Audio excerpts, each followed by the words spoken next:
Olá, começando o nosso primeiro podcast. Eu sou a Cíntia Cardoso Pinheiro, sou mastologista e hoje eu tenho o prazer de convidar um grande amigo, parceiro de cirurgias, inclusive, para estar aqui comigo, para a gente abrir o Outubro Rosa, um momento tão importante para a gente discutir e conscientizar sobre o diagnóstico precoce do câncer de mama, né? Mas só para apresentar a todos, né? Eu sou a Cíntia, eu sou mastologista, trabalho em Manaus, aqui no Hospital Santa Júlia, no serviço de oncologia.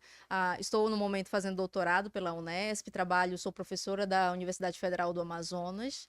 E o nosso convidado, o Dr. Bruno Paulino, ele é também ginecologista, mastologista, professor da Universidade do Estado do Amazonas, né, na disciplina de ginecologia, e possui também doutorado em tocoginecologia pela Unesp e está aqui contribuindo com a gente para esse programa, para a gente levar o conhecimento a cada vez mais mulheres, para a gente atingir e fazer diagnóstico precoce para o câncer de mama. Olá, Bruno, tudo bom? Tudo jóia. Eu que agradeço o convite, né? É um tema maravilhoso, né? Que a gente gosta sempre de conversar, então vai ser um prazer aqui estar esse tempinho com vocês e trocando essas informações, né? Que é muito importante. Sim, o câncer de mama é o câncer mais comum nas mulheres no mundo inteiro, né? Inclusive no Brasil também. E a gente sabe que o número de casos tem aumentado a cada ano, né? No Brasil, são cerca de 73.610 casos ao ano. É muito caso de câncer de mama. Sendo que, ou seja, a e a mesma coisa, como é o primeiro lugar em incidente de câncer de mama, também é o primeiro em número de óbitos por câncer entre as mulheres, né? São cerca de 18.360 óbitos, isso foi para o ano de 2021. E a gente percebe que o quanto que é importante na questão do diagnóstico da paciente, porque quando ela tem o diagnóstico precoce, as chances de cura dela são muito maiores. Então, para a gente começar um pouquinho e saber e levar informação sobre isso, eu gostaria de perguntar para o Bruno qual é realmente essa importância do Outubro Rosa com relação a esse diagnóstico precoce? O que muda isso na vida da paciente? É muita coisa. Assim, só contribuindo da questão da incidência de casos de câncer de mama, a gente sabe que é o câncer mais prevalente nas mulheres, mas aqui no Amazonas a gente tinha uma coisa que não era, né? Sim, Infelizmente, isso não é uma coisa boa, né? Na verdade, o câncer de colo de útero aqui pela incidência é, era, era muito alto e era maior que o câncer de mama. Isso era uma coisa triste, mas com os avanços, né, da vacina, dos centros de tratamento de câncer de colo, essa doença está sendo controlada e a gente está chegando num momento em que a tendência é que o câncer de mama se torne o mais prevalente aqui na nossa região, como é no restante do mundo e do Brasil, né? E o diagnóstico precoce, isso é fundamental, né? É fundamental em vários aspectos. Acho que o principal que a gente pode falar é na sobrevida da paciente. Quanto mais cedo a gente diagnostica uma doença, mais oportunidades a gente tem que fazer tratamentos menos invasivos, a gente tem a chance de cura, a gente tem menos efeitos colaterais dos tratamentos, uma sequela psicológica menor, porque a gente vai fazer tratamentos menos mutilantes, né? Então, diagnosticar precocemente o grande é a grande informação que a gente passa no Outubro Rosa, né? É a conscientização e o diagnóstico precoce, né? mas muitas pessoas perguntam, né, a questão de autoexame, o que eu devo levar em alerta de sintoma, o que eu posso sentir que leva, eu tenho que procurar um especialista para ver o que está Pois é, acontecendo. essa questão do autoexame é bem polêmico, né? Porque, Sim, assim, não existe nenhum dado científico concreto que mostre que o autoexame vai diminuir aí, vai diagnosticar mais precocemente a doença, muda paradigmas de tratamento, mas ao mesmo tempo a gente não desestimula. A gente fala assim, não, faça porque é o seu conhecimento, você tem que conhecer seu corpo, você tem que ter o conhecimento daquilo que é seu, de mais precioso, que é o seu corpo, né? Então você deve fazer isso no momento que ficar mais à vontade, que você se sentir melhor e se conhecer, porque isso serve para tudo, não só para as mamas, mas para todo o corpo, né? E, desculpa, falei aí, perdi a linha do raciocínio, né? Então, o autoexame, né, que é isso que a gente sempre orienta, mas assim, o que a gente tem impacto no tratamento, no diagnóstico, é o exame clínico feito pelo profissional de saúde, né? Então, daí a importância das consultas regulares com o ginecologista, com o mastologista, porque o exame clínico daquele profissional que está habituado a fazer sempre aquilo, vai ter aquela técnica apropriada, e aí vai poder fazer o diagnóstico de uma forma mais precisa, né? Então, não deixar de fazer as consultas, né, periódicas, não deixar de fazer os exames de rotina, objetivando o diagnóstico precoce, né? Sim, correto. Mas lembrando que se o ideal mesmo é que a gente consiga detectar essa lesão o menor possível, né? Mas tem casos que a paciente possa notar alguma alteração na mama e por isso que até você se conhecer, se tocar, seria interessante para você ter uma noção de o que está diferente. Então, se você encontra um nódulo, uma descarga mamilar diferente, uma secreção vermelha, tipo sangue, ou um nódulo, um caroço na axila que surgiu de repente, a mama ficou vermelha, inchada, são todos sinais de alerta para a gente procurar o especialista e investigar, fazer exames de imagem ou, se for necessário, mais para frente, até biópsia, né? Mas, assim, o que a gente deve focar, além de levar essa informação dos sinais de alerta para o câncer de mama, é o papel importante da mamografia, né? E muitas Sim. pessoas têm muita dúvida. Faço ou não faço? Faço em que momento eu faço uma mamografia, né? A gente tem muitos mitos sobre isso até, Isso. inclusive. O que você poderia orientar sobre a Olha, mamografia? a mamografia é indispensável, né? Então, assim, apesar de termos vários exames para avaliar a mama, o único exame que realmente tem, através de dados científicos, que reduz a mortalidade do câncer de mama é a mamografia, né? Isso porque ela consegue ver lesões bem precoces, como as microcalcificações, que dificilmente são vistas no ultrassom, também não são vistas na ressonância, e e existe tanto mito, né? Muitos, até profissionais de saúde, a gente fica triste com isso, né? Que começam a falar em verdade sobre o exame, falando que, na verdade, a mamografia não previne o câncer, causa o câncer. Quando a gente sabe, quando pega dados científicos sérios, não é isso que a gente vê uma redução da mortalidade, um diagnóstico mais precoce. E aí seguir as normas de rastreamento. Aí também é uma confusão, porque a gente tem uma norma de rastreamento do Ministério da Saúde, tem uma norma de rastreamento da Associação de Ginecologia e da Sociedade de Mastologia, e aí sempre vem aquela pergunta clássica, mas aí então, eu tenho que começar a fazer a mamografia com 50 ou com 40 anos, né? Como é que eu faço esse exame? Com que periodicidade a gente faz o exame? Então, o que a gente sabe que, na verdade, o Ministério da Saúde preconiza realmente o início da mamografia a partir dos 50 anos, com intervalo de 2 em 2 anos até 69 anos. Recentemente, né, a gente teve entrevista com o ministro da Saúde, aonde foi ampliado, né, antecipou esse período para mulheres que queiram realizar os exames a partir dos 40 anos, ele pode solicitar o seu médico na unidade de saúde, então esse exame está garantido agora por lei, né, pelas políticas do Ministério da Saúde, e estendeu-se a idade, não é mais 69 anos, podendo ir até os 74. Então, isso é um ganho, acho que é um ganho que tem que ser louvado, né? A doença é prevalente, é incidente, e ter a mamografia como uma arma é importante. E e não só a mamografia, né? Que também não adianta só você fazer a mamografia. Alguém tem que ver esse resultado e a conduta adequada tem que estar assegurada. Então, se a gente tem. É muito comum também, Cíntia, né? Estou me alongando aí falar, mas toda mamografia gera um resultado. E aí a Sim. gente tem classificações, né? Que são as classificações BIRADS. Nossa, os pacientes chegam aterrorizados. Olha, meu exame deu um BIRADS. Eu falo, sim, mas todos darão. Né? Sim, Vamos só ver qual é a classificação. BIRADS é uma classificação. Tem os BIRADS de baixa suspeição, BIRADS benignos, aqueles BIRADS inconclusivos, BIRADS de alta suspeição e até aqueles BIRADS de câncer já diagnosticados. Cada um vai ter uma conduta e é importante seguir aquela conduta, né? E principalmente essa comunicação entre o radiologista e o médico clínico que vai tomar essas decisões, né? Então, isso aí é fundamental. Né? correto. A mamografia é fundamental. Realmente, ela consegue fazer diagnóstico precoce e mostrar pra gente lesões que não são palpáveis. E por isso mesmo a gente consegue fazer tratamentos menos agressivos até para essas pacientes, né? Muitas vezes são lesões que a gente não sente quando faz a biópsia, comprovando o câncer de mama é o estágio 1, A gente vai lançar mão muitas vezes de uma cirurgia mais conservadora, tratamentos mais conservadores, às vezes nem precisa de quimioterapia, algumas situações. Então, para a paciente, fazer o diagnóstico além da questão da sobrevida é muito mais benéfico com relação a diminuir efeitos colaterais dos tratamentos do câncer, né?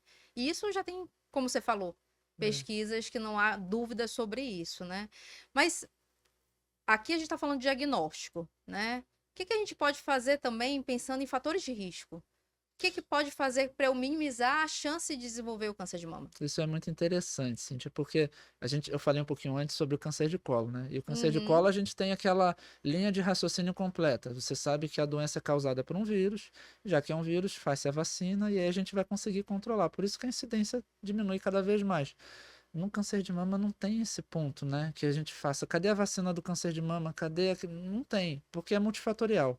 Então, é tudo, né? Você tem aí fator hormonal, você tem exposição a agrotóxicos, hormônios, e tudo isso vai levar a um erro genético que ao longo da sua vida vai ocasionar uma potencial lesão. Mas existem algumas coisas que a gente pode fazer, coisas que a gente percebe em estudos epidemiológicos, a gente sabe que, por exemplo, pessoas obesas, elas têm mais doenças, né? sim, Antigamente achava-se que eram problemas cardiovasculares, problemas, mas hoje em dia a gente sabe que, além de doenças cardiovasculares, elas têm mais câncer, né? Então, e tem mais câncer de mama.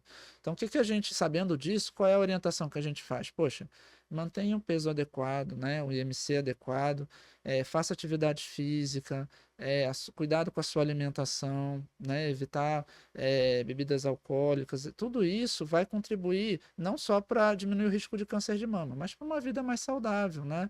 Hoje em dia a gente espera viver muito, né? Então sim. a gente tem que cuidar daquilo que é o bem mais precioso que a gente tem, que é o nosso corpo, né? A gente tem que se olhar no espelho, estar feliz com o que a gente está vendo e sabendo que isso também é saúde, não é só estético. Então eu manter o meu peso, eu fazer atividade física, eu estar com uma alimentação adequada, isso vai ajudar em muitos fatores, inclusive a reduzir aí a chance de câncer de mama, né? Perfeito, isso mesmo. E é até interessante comentar, porque o câncer de mama, por isso que tem essa dúvida dos 40, dos 50 anos, porque justamente essa é a faixa, principalmente os 50 anos, que tem mais incidência do câncer.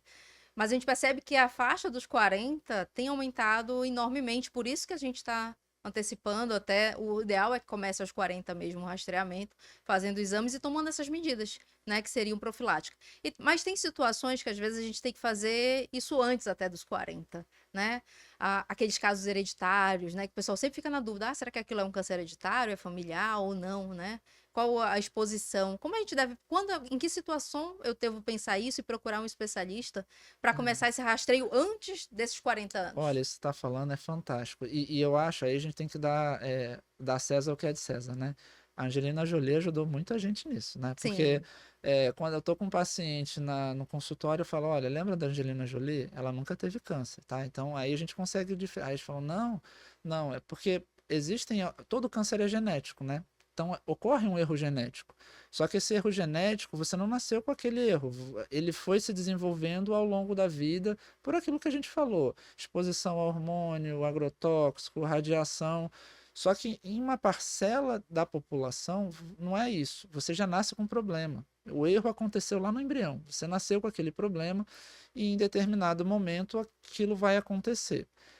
Graças a Deus, né, isso aí é a minoria dos casos, é só 10% dos casos. A gente fala que 90% são cânceres esporádicos, né, acontecem ao acaso. Mas em 10%, a gente tem esses cânceres que a gente nasceu com esse problema. E aí, como é que ele se manifesta? Ele é mais agressivo, ele se manifesta mais precocemente, né? E também chama atenção a repetição de casos na família. Então, é aquela família que a tia teve câncer, a mãe teve câncer, a avó teve câncer, a irmã teve câncer, aí você fala, peraí, tá chegando minha vez, né? E aí, ainda bem que a medicina evolui e a gente hoje é possível fazer o mesmo teste que a Angelina Jolie fez, para ver essas mutações mais comuns e aí a gente pode tomar medidas aí sim, adequadas à gravidade do diagnóstico, né? Que são medidas mais radicais. Mas assim, é para a gente se desesperar com calma, assim, saber que câncer de mama, na maioria das vezes, 90% das vezes, é esporádico. Esses cânceres hereditários, eles são só 10% dos casos. E nesses 10%, aí sim, tem-se medidas a se fazer, entre elas começar o rastreamento mais precocemente. Aí sim, tem alguns protocolos de rastreamento com ressonância de mama, né? Mas nesses casos específicos. Por isso a orientação é sempre procurar a orientação do profissional, né? Perfeito, Mastologista. perfeito. Essa até é uma grande dúvida, que você falou da ressonância, né? Que muitos pacientes vêm perguntando, sério, posso substituir a mamografia, né, pela ressonância? E a gente sabe que a mamografia é o único que consegue ver microcalcificação e por isso, Exato. né, não exclui. A ressonância entra como um aliado, na verdade, um complementar quando eu quero tirar uma dúvida com relação à mamografia ou nessas situações de câncer hereditário, que aí sim eu posso lançar mão como uma forma de rastreamento junto com a mamografia, nunca Exato. exclui a mamografia. Aí nesses casos de que a gente começa antes dos 40, é alternando muitas vezes até mamografia e ressonância, é uma forma da gente ficar mais vigilante, né, com relação a É. esses casos que teria mais chance de acontecer e quando acontece, o diagnóstico de câncer nessas pacientes que têm um histórico familiar importante, muitas vezes até mais jovem, né? A gente vê É. casos mais jovens, às vezes tumores mais agressivos, e então a gente começa a fazer uma vigilância com mais frequência, né? Por isso que é importante seguir com o mastologista nesses casos. Interessante. A gente estava conversando antes de começar o podcast, né? Quando eu estou com os meus alunos lá na universidade, uma pergunta que eu sempre faço é assim: qual é o principal fator de risco para câncer de mama, né? E quase nunca eles acertam, porque é uma coisa muito óbvia, né? A gente estava falando, é muito óbvio. O principal fator de risco para câncer de mama é ser mulher, sexo feminino, né? Aí você fala, Bruno, óbvio. Eu falei, calma, porque tem câncer de mama em homem também. Mas o principal fator de risco é a mulher. Tanto é que os rastreamentos, eles acontecem em mulheres. Homem não precisa fazer rastreamento porque a incidência é muito baixa, mas não quer dizer que não pode acontecer no homem. E o segundo é a idade, né? Quanto mais velho a gente vai ficando, maior o risco. O que foge dessa lógica são esses casos aí hereditários que realmente acometem pacientes mais jovens. E é importante também a gente dizer que existe a palavra câncer de mama, mas câncer de mama são várias doenças, né? Sim, A única coisa que elas têm em comum é que acontecem na a mama. Então é importante ao diagnóstico, né, a gente saber qual é o tipo do câncer de mama que está acontecendo. Porque para cada tipo de câncer de mama, eu tenho hoje em dia tratamentos que são completamente diferentes. sim, Então, o diagnóstico e os exames, né, que a gente vai falar de imunohistoquímica, anatomopatológico, são fundamentais. Tem cânceres hoje que a gente começa com a cirurgia, outros que a gente vai começar com a químio, tem câncer que a gente não faz químio, tem. Então, a gente precisa da informação, né? E o sim. diagnóstico é fundamental. Com certeza. Tem vários pacientes, até outro dia chegou uma paciente falando isso. Chegou com um exame de imagem alterado e veio questionar, mas eu preciso mesmo fazer biópsia, né? Na cabeça dela, ela explicou. Ela falou, isso não vai espalhar o tumor, né? Tipo, ela tava com um receio tão grande, aí eu peguei, conversei, não, a biópsia não espalha o tumor. Pelo Exato. contrário, vai dar uma tranquilidade pra gente, no sentido de eu ter certeza do que tá acontecendo, né? E muitas até perguntam, será que eu não posso pular a biópsia e partir pra cirurgia? Pois Né? é, É então. muito É comum isso essa que pergunta. não dá, né? Eu costumo falar, olha, se você está enfrentando o inimigo, conheça o seu inimigo. Sim, Eu preciso ter todas as informações. Então eu quero saber qual é a doença, até onde ela foi, atingiu o linfonodo da axila, tem alguma metástase no corpo. Isso tudo a gente vai programar. Porque não adianta se a gente for pensar, olha, se eu tenho uma lesão de mama que já saiu da mama e foi para o fígado ou foi para o osso, talvez a cirurgia não seja a melhor indicação de tratamento naquele momento, porque a minha cirurgia não vai chegar lá no fígado nem no osso. Então aí a químio, hormônios, tratamentos sistêmicos vão ser mais indicados. Então a gente tem que fazer o protocolo, né? A gente perfeito. não coloca ali a carroça na frente dos cavalos, porque senão a gente vai acabar errando. E a Sim, gente tem que seguir a linha de raciocínio. E é importante, cada doença a importância do especialista que entende a doença, porque existem cânceres que realmente a gente não faz biópsia, como é o exemplo do câncer de ovário. A gente não pode sim, fazer biópsia porque realmente espalha, mas o câncer de mama não é assim.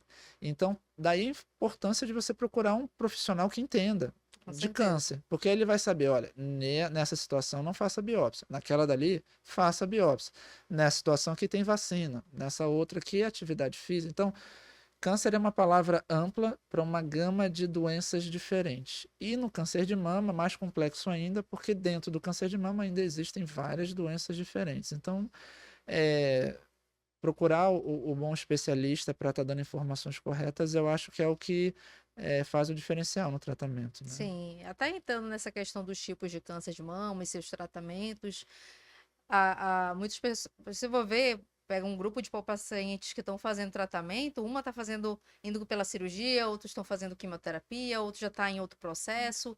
Varia muito, né? Justamente porque a gente tem vários tipos de câncer de mama, né? A gente tem os tumores hormonais positivos, triplo negativos, HER2 positivo, e a medicina avançou tanto que tem linhas de tratamento para cada um deles, né? Exato.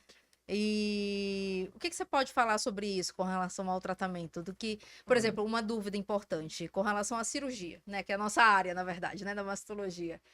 Devo tirar a mama ou não devo tirar a mama quando eu tenho então, câncer de mama? isso aí é fantástico. Eu vou exemplificar com casos, né? A gente atende tantas pacientes. Chegou há poucas semanas uma paciente já com indicação de cirurgia. O plano orientou que me procurasse para realizar a cirurgia. E quando eu cheguei, eu falei, calma, peraí. Era um nódulo, né, que tinha sido biopsiado com benigno, mas ele tinha dobrado de tamanho em menos de 2 meses. E aí eu falei, olha, isso aqui tá estranho, né?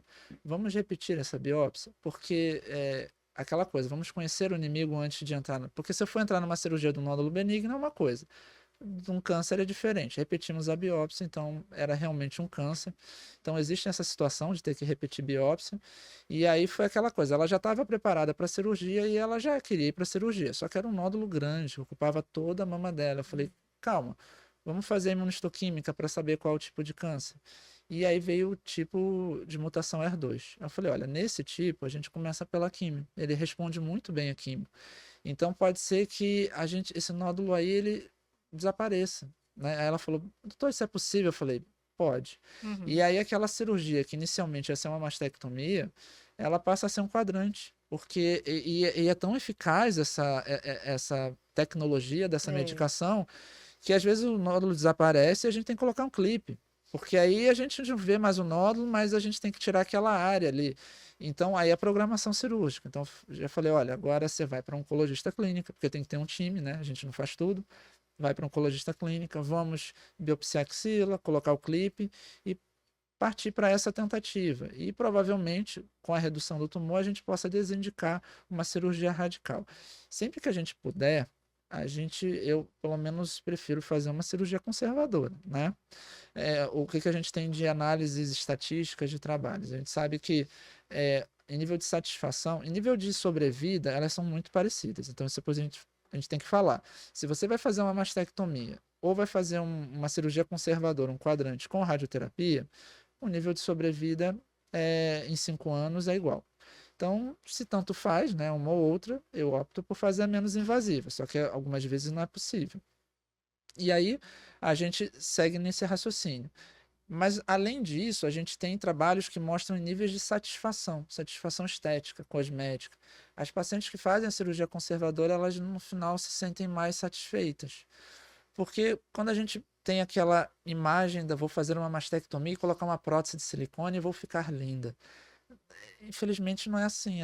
A gente sabe, as cirurgias são diferentes. Uma cirurgia estética é de um jeito e a cirurgia de reconstrução para câncer é outra. Então, existem mais complicações, existe o risco de infecção de prótese, extrusão. Então, é uma arma que a gente pode usar, uma ferramenta que a gente pode usar, mas a paciente tem que estar com a consciência de que a mama é bela do jeito que Deus fez. Quando a gente vai tratar uma doença dessas, por mais que o cirurgião plástico que nos acompanhe faça o melhor trabalho possível, com próteses, expansores, retalhos musculares, o resultado muitas vezes não é o estético, né? Ele tem que ser o seguro. É aquela cirurgia segura para o tratamento.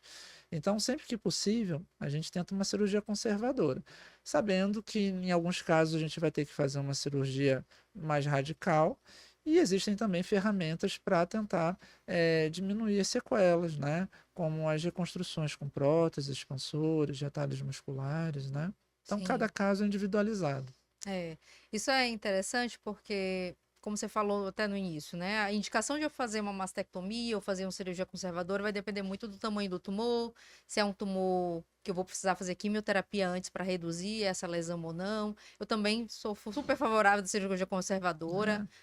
O efeito da paciente é muito melhor, a recuperação é muito mais fácil. E é igual, na verdade, não muda, né? Que nem a gente falou da sobrevida das pacientes. Mas a gente vê a diferença até com relação ao que a gente encontra hoje na nossa prática, né? A gente acaba trabalhando muito pacientes com plano de saúde suplementar, a diferença do que é no SUS, por exemplo, né? Ou Sim. seja, a questão do diagnóstico precoce é tão importante e é que a gente vê que é mais fácil fazer esse diagnóstico precoce, o acesso é mais fácil para esses pacientes da saúde particular ou suplementar do que as pacientes do SUS, apesar das leis que existem, né? O diagnóstico é muito mais tardio, às vezes, né? Então, acabam tendo mais cirurgias maiores, mais agressivas, tratamentos mais agressivos para os pacientes, muitas vezes, que estão no SUS por conta dessa demora, realmente, né? Sim. Que acontece, infelizmente. Essa desigualdade que você está citando é algo realmente que eu costumo falar, né, para paciente, vamos servir aqui em Manaus, né, a gente está em Manaus, né, talvez o podcast alcance, tem fronteiras, assim, rompe Sim, fronteiras, né, mas nós somos de Manaus, estamos aqui no Amazonas, aqui a gente só tem um centro de tratamento oncológico no SUS, é o maior, né, outros são menores, então, às vezes que atrapalha o tratamento não é nem o diagnóstico, é a fila, né? Vai falar, o paciente morreu de quê? De fila, porque ficou na fila. E isso é uma coisa que tem que ser trabalhada, né? As fronteiras têm que ser rompidas e a gente tem que melhorar o acesso, com né? certeza. Melhorar o fluxo do diagnóstico e do tratamento, até porque a gente tem a lei dos 60 dias, Exato. né? De quando a paciente faz o diagnóstico, ou seja, fez a biópsia, comprovou que ela tem um câncer de mama, ela tem o direito de ser tratada em até 60 dias. Mas na prática a gente não vê isso com frequência, principalmente no SUS, É, né? câncer, assim, é bacana porque já existem várias legislações a respeito de câncer. Então, aí a gente tem mais uma figura, né, da equipe médica, assistente social, porque a gente tem a lei dos 30 dias, do tipo, eu vou fazer um exame para diagnóstico de câncer, então em 30 dias tem que sair o resultado. Além dos 60 dias, feito o diagnóstico, eu tenho 60 dias para começar o tratamento. No caso da mama, a lei da reconstrução mamária tem direito à reconstrução, está previsto em lei, da simetrização contralateral, da reconstrução do mamilo, caso necessário. Então, tem uma série de leis e outros benefícios, né, de isenção de imposto de renda em pacientes aposentados, de transporte, se a paciente vai fazer tratamento em outro município, até do Detran, né? Algumas pacientes têm desconto na compra de carro quando fazem o tratamento de câncer de mama, na abordagem axilar, e aí é muita coisa, né? Então aí tem geralmente no nosso serviço a nossa assistente social ajuda, porque os laudos têm que ser específicos, citando a lei de cada é, é, repartição que vai ser feito o questionamento da paciente. Então, é entender que é uma doença que a nossa legislação já prevê muitos benefícios e já protege contra muitas situações, né? Então, entender da legislação é fundamental quando se tem um diagnóstico. Sim, e a gente falando do tratamento, a gente falou da quimio, da cirurgia, a rádio, que é fundamental, principalmente nos casos de quadrante, mas tem situações que a mastectomia também faz, né, dependendo do estágio do tumor. Mas acho que é interessante de falar que não é só isso, na verdade, esse tratamento médico, né? A gente tem toda uma equipe mesmo, né? A oncologia, Exato. na verdade, não é só os médicos oncologistas, os cirurgiões, o radioterapeuta, na verdade, é uma equipe fundamental que está ali no dia a dia, na verdade, da paciente, né? É É, enfermagem, fisioterapia. A gente sabe que tem as sequelas dos tratamentos, né? Que vão ter impacto. A psicologia, então, sim, né? fundamental. Hum, É, assim, quando a paciente tem um diagnóstico, às vezes ela se apega muito a gente, porque nós muitas hum, vezes somos a porta de entrada, sim, né? Fomos quem fizemos o diagnóstico, é com quem ela vem anualmente para fazer. Mas eu falo, olha, agora você não vai ter só um médico, você vai ter vários, tá? Vai chegar um momento que o Bruno ali vai fazer a parte dele, vai brilhar, mas chega uma hora que eu passo meu bastão e aí vai ter outro médico que vai assumir para fazer a quimioterapia, que é um oncologista clínico. Depois o oncologista termina a parte dele, passa o bastão, aí vai ter o radioterapeuta que vai fazer a parte dela, né? E óbvio, a gente tem que se falar, porque é isso que é muito importante, em trabalhar em equipe, né? A gente trabalha num centro oncológico. Isso para mim é muito bom, porque às vezes eu faço planejamento da cirurgia, o radioterapeuta já sabe que a paciente existe, o oncologista clínico já está ciente da paciente, a gente está falando a mesma língua, a gente fez um planejamento. E quando todo mundo se comunica, as coisas andam muito melhor, né? É muito ruim, às vezes, quando a Hum, gente pega, às vezes, paciente que a gente não viu no início, e aí, às vezes, não fez a clipagem do tumor, ah, sim. e a gente perdeu a oportunidade, e não fez uma avaliação axilar adequada, e aí a gente fica. Então, o planejamento multidisciplinar é fundamental. E mesmo na cirurgia, saber que a gente faz a cirurgia, mas tem figuras fundamentais no centro cirúrgico, não é só a gente. Vai ter o cirurgião plástico, quando tem reconstrução, tem o patologista. Cara, como ele ajuda, né? Nossa, Sim, com certeza. abraço, Monique, né? Nossa querida patologista, tá sempre com a gente. Ela que nos mostra ali na cirurgia, falando: olha, numa cirurgia conservadora, Bruno, Cíntia, o tumor saiu todo. Por favor, tire mais um pouquinho aqui do lado esquerdo, direito, mais profundo. Olha, esse linfonodo sentinela aqui tá com doença ou não. E ela fala isso na sala pra gente, ao vivo. Como isso ajuda a gente, né? Sim, O radiologista, poxa, às vezes a gente tem um nódulo que a gente descobriu tão cedo não palpa, que né? a gente não está palpando. Então, pô, a radiologista vai lá e faz a marcação pra gente. Então, doutora Sabrina, que está sempre aí nos ajudando, nessas marcações que nos ajudam, muito obrigado. Sem vocês, a gente não conseguiria fazer o que a gente faz, né? Sim, E isso é fundamental. E aí, ajudar os médicos de medicina nuclear também, que fazem a marcação do linfonodo sentinela de uma maneira que nos auxilia a identificar. Então, é tanta gente que hoje em dia desconfie se uma pessoa chegar e falar, deixa que eu resolvo, eu faço tudo sozinho. Eu não acredito, né? O trabalho é em equipe, né? E a equipe toda tem que estar coesa, falando a mesma linguagem, com um único objetivo, que é o melhor paciente. Ninguém está acima de ninguém. A gente sempre pode discordar ou não, a gente senta e chega num consenso. Mas ninguém está acima de ninguém. A gente tem que trabalhar em conjunto, né? sim. E importante falar que quando a gente está fazendo tratamento de câncer de mama, tem toda uma questão além até do tratamento que a gente deve envolver, né? Tem a questão do suporte familiar que a paciente precisa, isso é fundamental.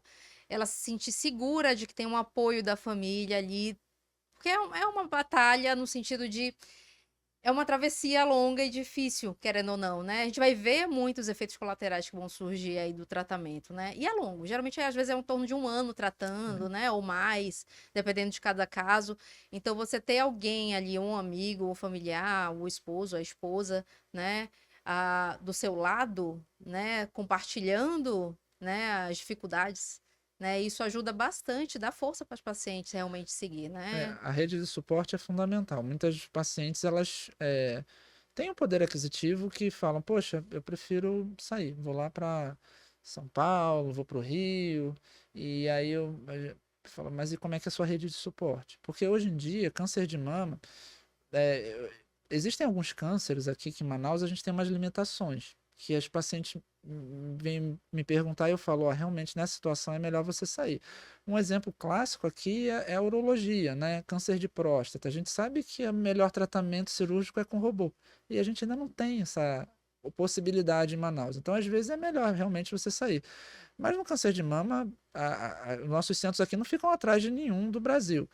Então, a opção de ir para um outro estado, eu falo, olha, a opção é pela rede de suporte. Você tem família lá que vai. Aí eu acho que vale a pena, porque essa rede de suporte é fundamental. Se não, às vezes é melhor ficar aqui, porque aí você vai ter dias que você vai estar para baixo, vai ter dias que você vai estar melhor.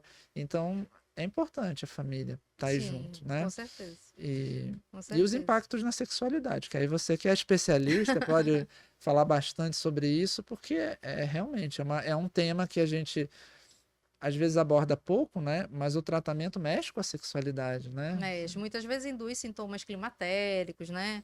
A sexualidade e libido vai lá embaixo, ressecamento vaginal, dificuldade de relacionamento mesmo, né?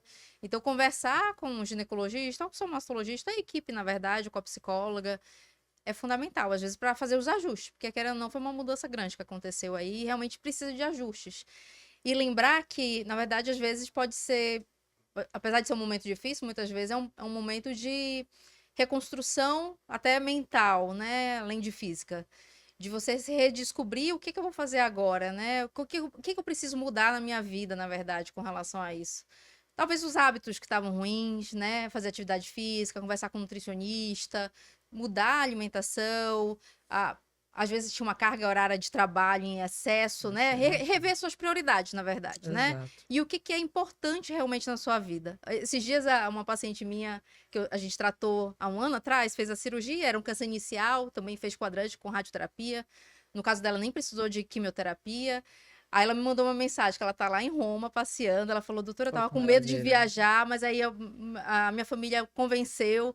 E ela tá super feliz agora, porque, ou seja, ela retomou o trabalho dela, ela voltou pro trabalho, ela ficou afastada durante o tratamento, mas agora já voltou, agora está podendo viajar, super feliz, ou seja, existem outras coisas que vão surgir depois, né, desse tormento que passou ao mesmo tempo, mas que a equipe tá ali justamente para dar o apoio para o máximo de dificuldades ou das dúvidas que tiverem ali para ajustar, né? É interessante, né? Existe um termo em inglês para as pacientes que trataram a doença, né? Que é survivors.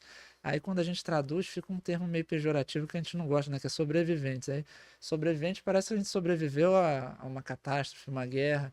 Mas hoje em dia a gente tem uma grande população de pessoas que passaram pela doença, que venceram a doença e estão aí, tocando a vida. E essas pacientes têm necessidades peculiares que têm que ser avaliadas, porque é aquela paciente que está com sintoma climatérico, mas não pode fazer reposição hormonal porque teve câncer de mama.